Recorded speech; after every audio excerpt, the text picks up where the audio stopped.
मेरे साथ यहाँ मेरे भाई और यहाँ के ऑनरेबल एमएलए साहब जो हैं हमारे पास, परदेसी साहब, ये कई बार मेरे पास आए, इस चीज़ को डिस्कस किया। जहाँ तक आप बोल रहे हैं जीपी पद के लिए कोई ऑर्डर किया गया, इस सरकार में तो कोई अभी तक उस तरह का ऑर्डर नहीं इशू हुआ है। लेकिन यहाँ आके इन्होंने प्रॉब्लम्स बताई, बात की है।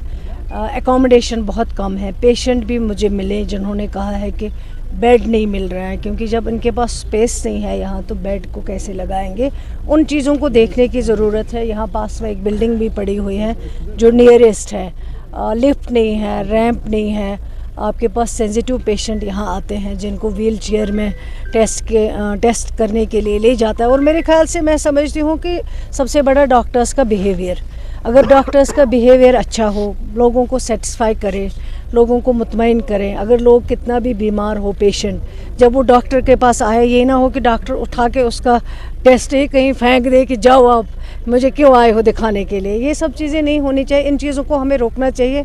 डॉक्टर्स अच्छे हैं, मैं समझती हूँ, इंटेलिजेंट है, ज़हीन है, उसमें कोई दो राय नहीं है। लेकिन पेशेंट का जो एक काउंसलिंग होनी चाहिए, वो उसकी हमारे पास कमी है। वो मैं अपने जो हमारे साथी हैं, डॉक्टर्स हों, कोई और मेडिकल टीम हो, उनको मैं यही गुजारिश करूँगी, अपना बिहेवियर चेंज कर लीजिए, लोगों के साथ बिहेवियर अच्छा रहे, ताकि बाकी जो स्टेप्स उठाने पड़ेंगे बिल्डिंग के बारे में, बेड्स के बारे में, कहीं मेडिसिन के बारे में, वो हम ज़रूर, जो सरकार को करना होगा, जो सरकार का रोल है, वो हम ज़रूर करेंगे, ताकि लोगों को जो फैसिलिटी मिलनी चाहिए वो फैसिलिटी। ये जाने का मकसद ये होता है कि वहाँ पे जो है पेशेंट केयर दिया जो जाता है हॉस्पिटल्स में, उसकी कहीं कहीं शिकायत आ जाती थी कि ठीक से नहीं हो पा रहा है।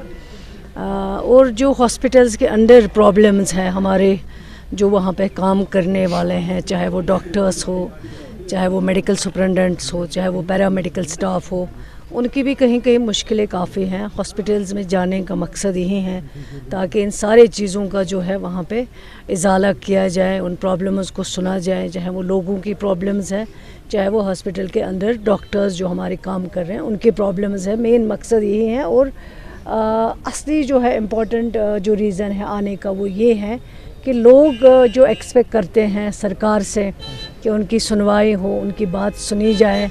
और हेल्थ सेक्टर जो है उसमें काफ़ी इम्पॉर्टेंट है। और हम समझते हैं कि लोगों का जो पेशेंट केयर की बात जहाँ पे हो, वहाँ पे कोई कंप्रोमाइज़ नहीं होना चाहिए। जहाँ दिक्कत है वहाँ बताएंगे, उसमें सरकार देखेगी, लेकिन जो पेशेंट केयर है उसमें कहीं कंप्रोमाइज़ नहीं किया जा सकता, बर्दाश्त नहीं किया जाएगा वो।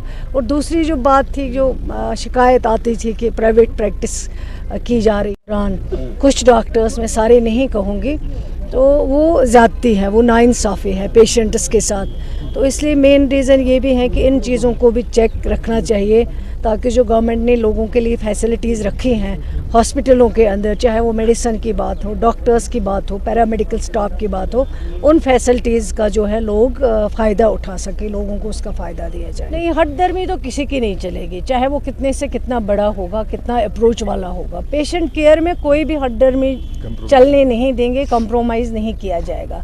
जहाँ तक प्राइवेट हॉस्पिटल है, वो भी किसी नॉर्म, किसी गाइडलाइन के अंडर ही काम करते हैं।